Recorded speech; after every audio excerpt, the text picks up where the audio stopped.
next up is Mr. Rafael Padilla. Rafael is a commercial lawyer who focuses on financial technology, crypto assets. The first question is regulators from different jurisdictions have been grappling with the definition of cryptocurrency. There are many different names for it too, such as virtual currency and digital currency. As lawmaking starts with the understanding the concept and definition of a term, let's talk about the definition.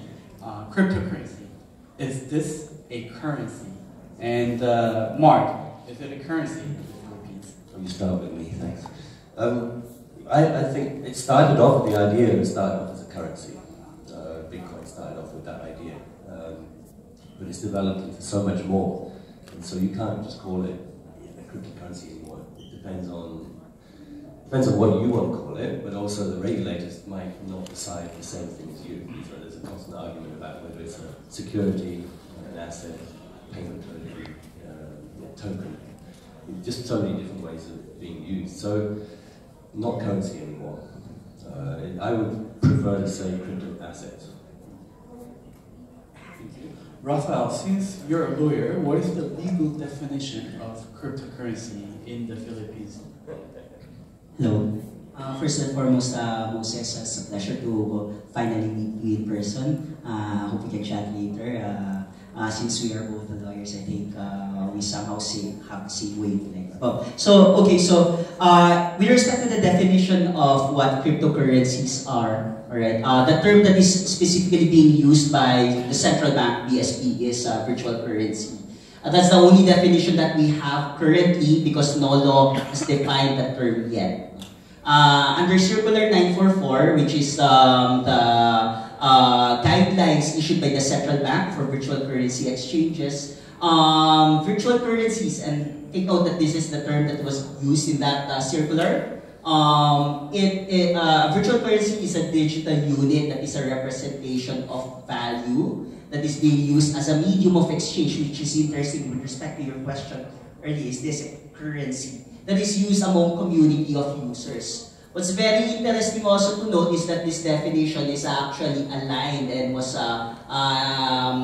adopted from the definition suggested by the FATF, or the Financial Action Task Force, when in early 2014 as well as in 2015, they issued several guidances on risk-based approach when it comes to virtual currencies. A very interesting insight that we recently learned from one of the regulators, one of the officials at the BSP, we have received some feedback from them that I think, based on their conversations, dealings with their counterparts in other jurisdictions, they are now being discouraged from using the term virtual currencies. And for those who are here in the community, very early in the community, we were always annoyed by this term virtual currencies, right? Like, this is really a long term to use, and we can debate on this, and but it's not relevant anymore. The insights that we've been receiving, several international organizations, including the Financial Stability Board and the International Monetary Fund, are suggesting a different term, having in mind that these digital assets are now being used in several senses. Thus, the term that is being floated, suggested to be used today, is crypto assets, which is the term that I would like to use as well. So digital assets, just crypto assets. Crypto assets. Just as yeah, because when you use the term crypto assets, it's more neutral.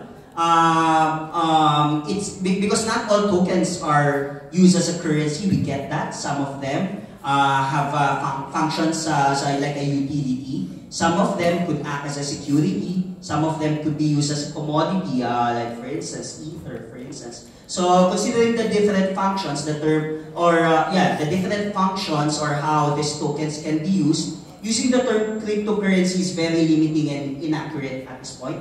But having in mind that the underlying technology of these assets are utilizing cryptography, asymmetric cryptography, so it's being suggested to use the term crypto assets. Let me turn to Kurt. Since you're a banker, what's your view on this? So yeah, thanks for having me here, guys. there's not much to add actually as to what Mark and Rafael has mentioned already, but to the BSP's perspective, they are classifying this as a type of currency, sub-classifying it under virtual currency. So they mentioned there in the circular, yes, Rafael has mentioned that cryptocurrencies are anything that have cryptography plugged in to make it more secure, etc. But this is sub-classified under virtual currency, which is not to be confused with e-money. It's different.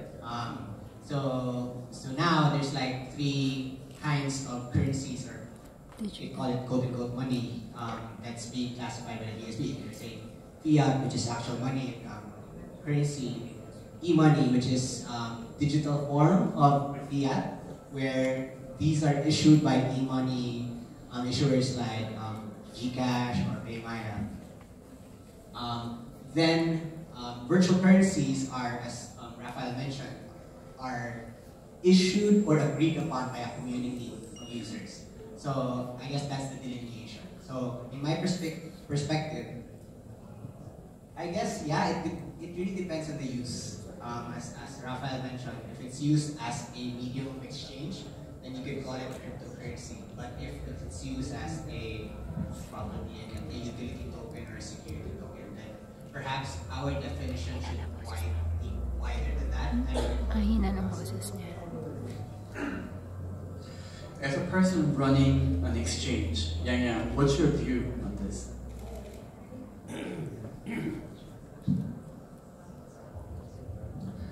I think if you look at the fact that we chose to name ourselves the Philippine Digital Asset Exchange, it's very clear that for us we feel as if that these really are digital assets. Cryptocurrencies were the first application of blockchain technology, but as the last 2 years have shown us, even from presentations like JPOX right before us, blockchain technology has extended far beyond creating digital currencies with cryptographic technology. To us, we look at what the SEC in the Philippines is trying to do. And what the SEC in the Philippines has already classified is to break up utility tokens, of which cryptocurrencies could be a part of, because their utility is as a medium of exchange, but also to classify an entirely new side of digital assets in terms of asset-backed tokens, security-backed tokens. And so to us, we feel like that entire ecosystem is the future, rather than simply cryptocurrencies alone. And so for us, we try as hard as possible not to say we are a crypto exchange. For me, I think the preference for digital assets,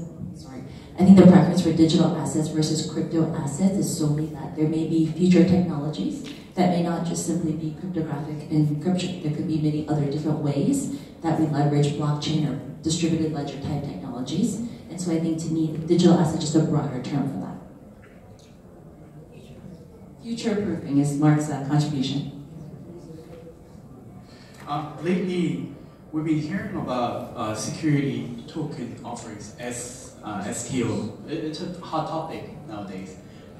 For an ICO project in any jurisdiction, one of the most important issues is, as Rafael said, whether your token is a security token or a utility token. So what is the difference between the two?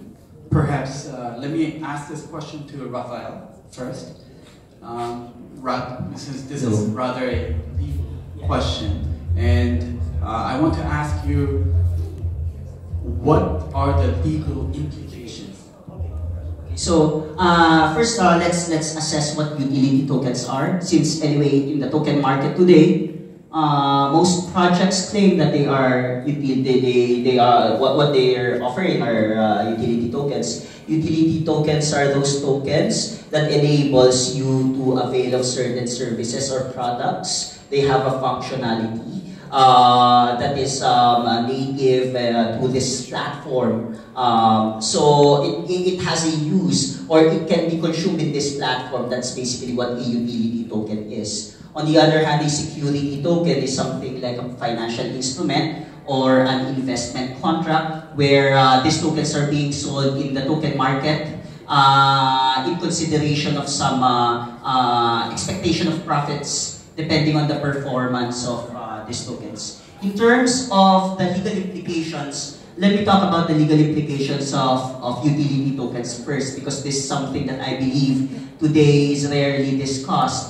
There's a lot of projects that say the tokens that they offer are utility tokens, and they simply say that securities law do not apply here. So if securities law do not apply here, then what applies? Law abhors a vacuum, so there must be some regulation that is applicable here. We've always advised our clients, if we're positioning your token as a utility token, then and it has a function, it's a product, then it should take into consideration consumer law frameworks. Here in the Philippines, we have consumer laws, such as the Consumer Act of 1993. In 2008, the Department of Trade and Industry and the Department of Health, as well as the Department of Agriculture, issued a joint circular guidelines for electronic commerce products, regulations when it comes to consumer protection. I feel that if you are really saying that you are a utility token and you're forgetting to comply with these consumer law frameworks, including the financial consumer protection frameworks that the BSP or the central bank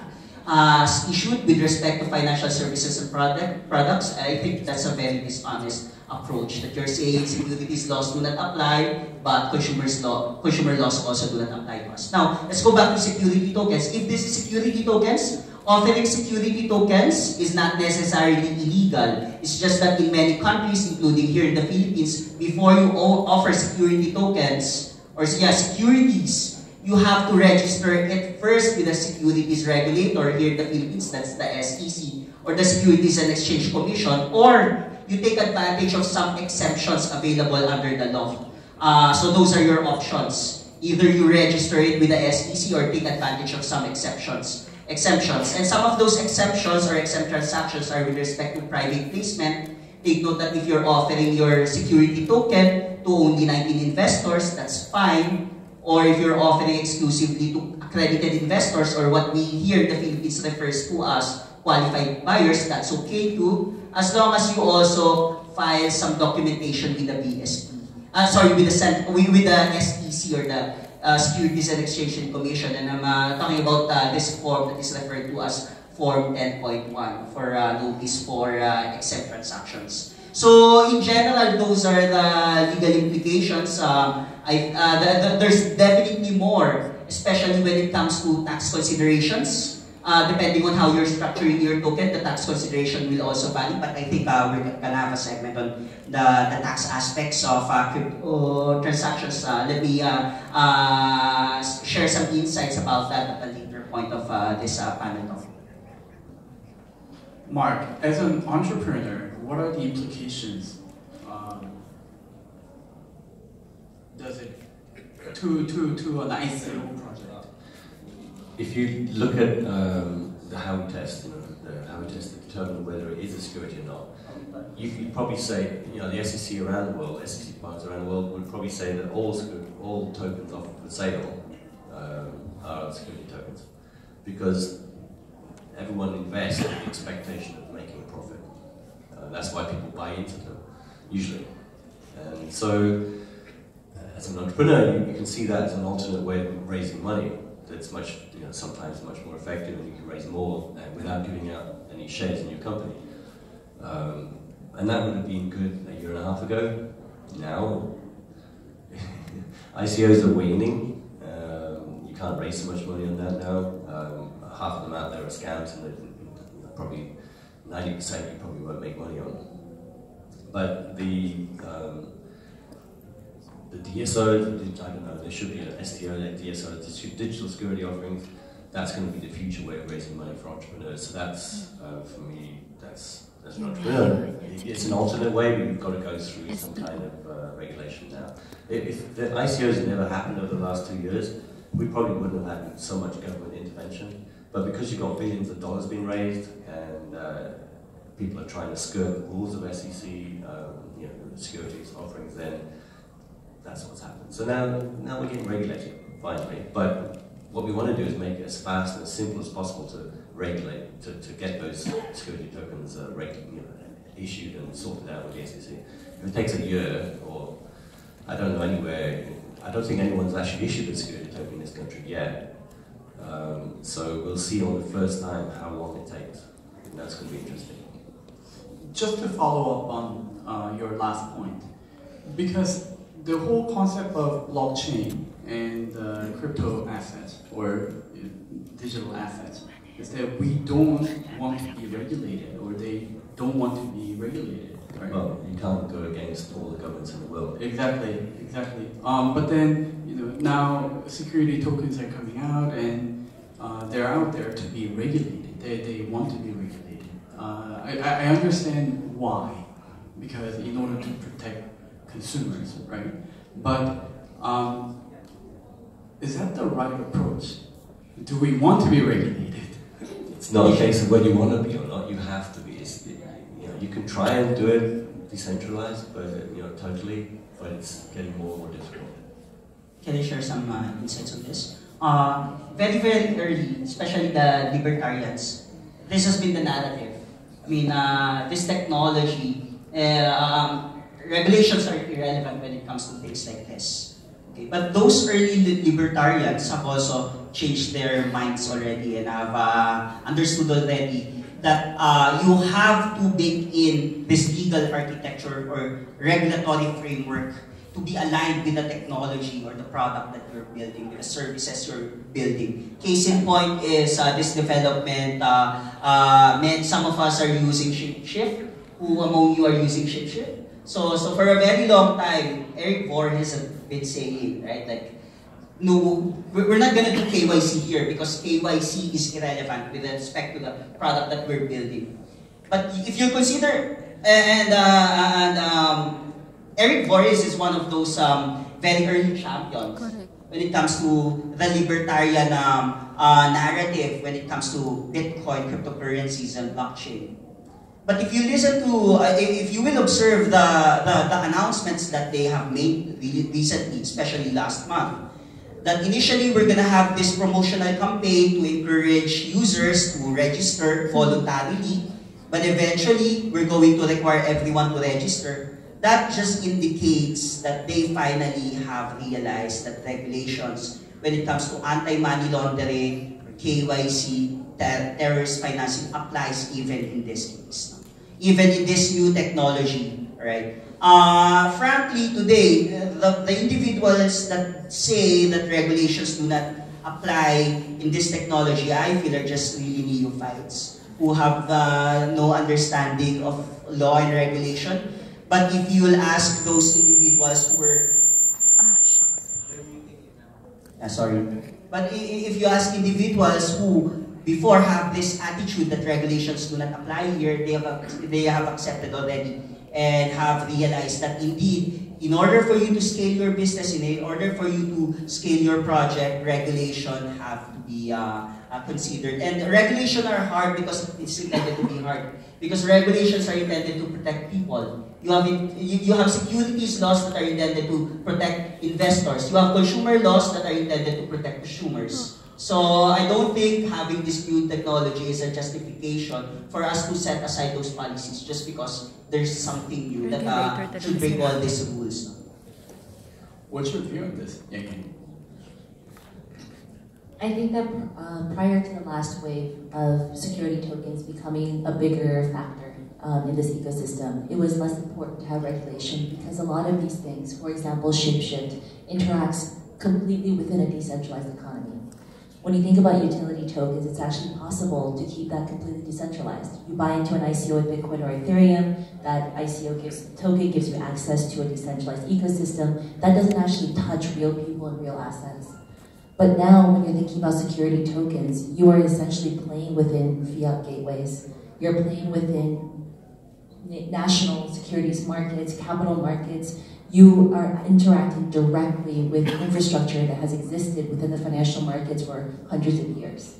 And I think at that point, the government step in because when there's a fiat crypto element involved, the government step in. I think from day one, and it's actually really interesting, PNAC just celebrated our 1-year anniversary, but we celebrated a year from the day we pitched the central bank. Because to us, that was a day that marked our emergence as a real player. And so I think for a lot of the newer players coming up, especially those that want to focus on security token offerings, that want to focus on taking traditional capital markets, putting them on the blockchain technology, we know that regulation is actually step one. Without regulations coming in, none of this would be possible because no qualified buyer, no asset management platform, hedge fund is going to play in an unregulated market, no matter how exciting, no matter how innovative. And so I think for us, that's why we're so excited to be in the Philippines, because both the securities regulator and the central bank have been so proactive, not only in terms of thought leadership, but also in terms of coming up with frameworks that offer consumer protection while at the same time allowing people to innovate in this new space. Gerd, people often talk about USDT, being the next, Ether. Yeah. And I heard that there are other foreign currency backed tokens coming out. What's your view on this? Are they security tokens, or are they still some other forms of tokens? I don't really know how to classify them, but I think in terms of, again, going back to the definition of the BSP, if it's backed by a government entity or there is some form of fiat backing up the security and, in essence, guaranteeing its value, then by definition of what they define, it may not fall under that. So I guess that's really my answer to that question. But I really want to join in on the conversation earlier when Yang has mentioned that she's glad that in the Philippine regulatory landscape, the regulators are actually very, very proactive. And that's one, I guess, very good testament, actually, because regulations and regulators are often viewed as hindrance to innovation. But we're lucky here in the Philippines where, for example, the BSP has this test and learn approach where you are actually allowed to play within a regulatory sandbox and experiment. And I guess to entrepreneurs, that is good because at the same time, for you to really acquire more customers and get their buy-in or customer acquisition, you would want to narrow that leap of faith, right? Okay, who are you? You're a new company, you're a new entrepreneur. The more, I guess, attestations or approvals that you have, okay, you're backed by you're approved by the BSP, you're working with the bank, you're working with all these things. It narrows that trust leap, and so therefore it's easier for them to actually be on board, right? So it's a beneficial kind of thing. You mentioned issuing money on, because we issue money on the blockchain, so it's backed by money in the bank with our EMI license. That's under their testing. So we can do it, but it's not an SEC governance. It's a BSP because the asset is money, fiat money. So we can issue a US dollar, but probably not offer it to US citizens because of the problems there. But the thing is, it still has to be backed by real money in the bank. For the SEC side, the assets are backed by whatever they are, commodities, shares, etc. But then, yeah, there's a clear delineation which one handles which. Can I comment on that as well? Okay, so let me start first by acknowledging that USDT or Tether as a use case is excellent. Okay, I'm not gonna take it against. I'm not gonna take that away from them. So very good. Okay, but we know it's problematic. We know they cannot justify that they're really backing those tokens with because as they would claim they're backing one token with one USD and so on and so forth, but that cannot be proven or that cannot be validated. No accounting firm would put their name and stamp and say that this is valid. So all I'm saying here is in terms of credibility, I personally feel that it's not credible and they're really having problems. We have heard that the DOJ, the Department of Justice in the United States, have been investigating Tether and Bitfinex. So, but it's a very good use case. Okay, something like this can be done by Mark's company, right? Takash, or by Union Bank of Jerb's company, or in the United States, Circle, one of the also registered cryptocurrency businesses there, Circle has applied for this approval with their regulator when it comes to the issuance of what they refer to as USDC or USD Circle. It's basically like Tether, but licensed and regulated and with regulatory approval.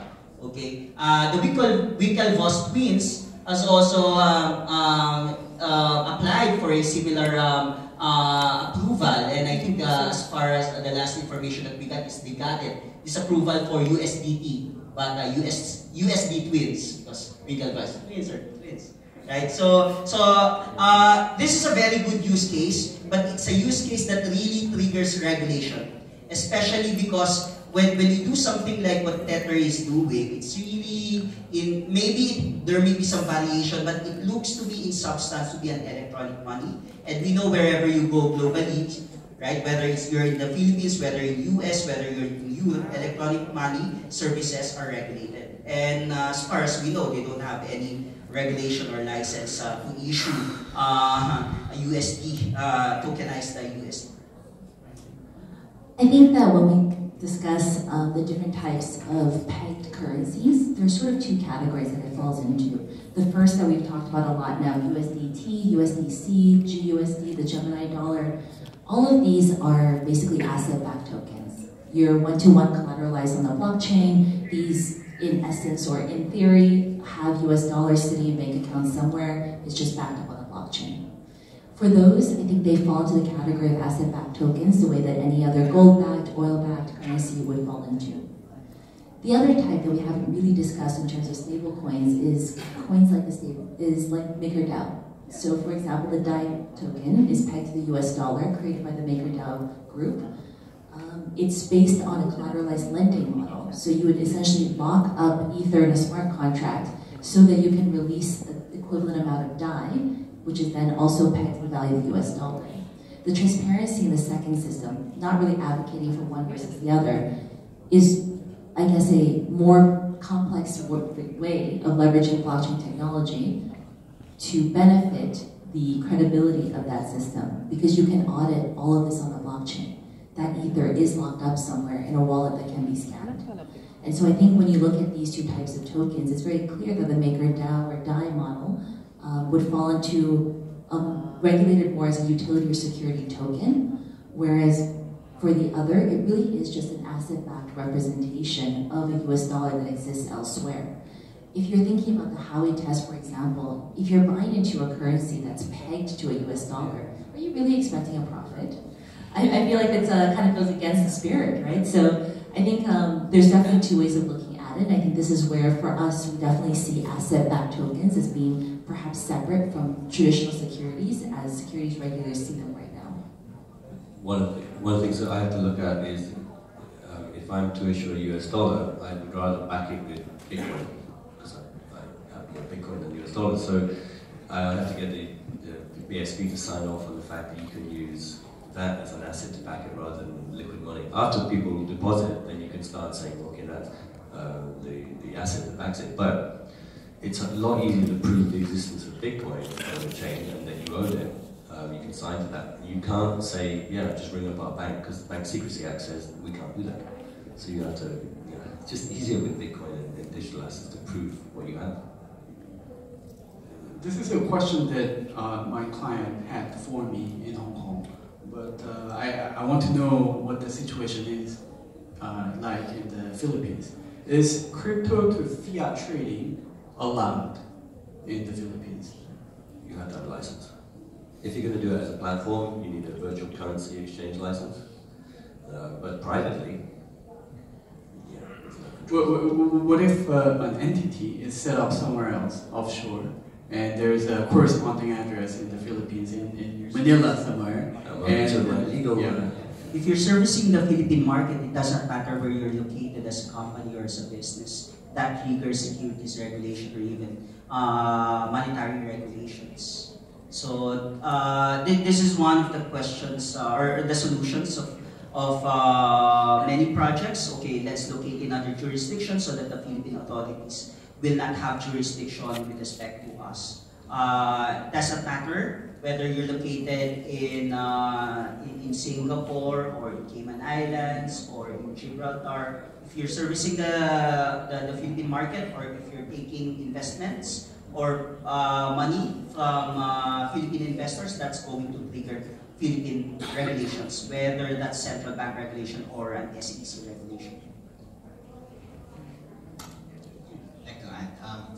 But that being said, it's so hard to track though. I mean, so in terms of the end users as well. Like for example, I could just log into a site that has been backed up by a company, and as Rafael said, Gibraltar. It's so hard to track. So that's why. But if you're moving pesos around, then that's what they're primarily concerned with. For sure.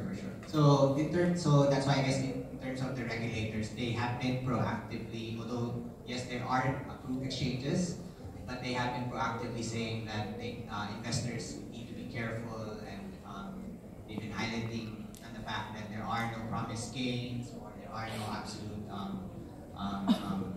absoluteness to anything, to what these exchanges are saying. I think when it comes to crypto to fiat trading, the bottleneck is always the banking relationship. I think you can agree there. And so on so many levels, we are lucky in terms of the regulators, but even more so in terms of the banks here in the Philippines. I think that unlike banks in many other jurisdictions, banks, especially like Union Bank, have been very open to setting up accounts for crypto companies that have licenses. And I think in that regard, the system is self-validating and mutually validating, because I think the banks would only extend accounts to those that they see have credibility, and as that, it sort of reinforces regulations.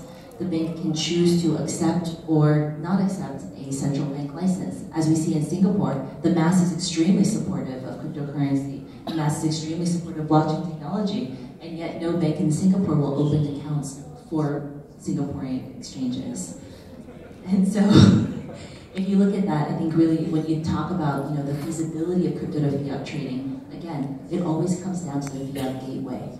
Once you're moving outside of that decentralized economy, once you need to touch the Philippine peso, you have to have some traditional institution to facilitate that transfer. And that's where the banks come in to sort of reinforce, on a practical level, the regulations that are already in place. This seems to be a global phenomenon though. Wherever you go, in many countries, cryptocurrency businesses are having problems with their banking solutions. Opening a bank account, if they're lucky, they will be able to open a bank account. But what's going to happen next is their banks will not let them transact, or they're going to be flagged in their immediate transaction. I'm helping one client set up an Estonian company and register with the Financial Intelligence Unit. Estonia is very respectable as a jurisdiction, and under their anti-money laundering law,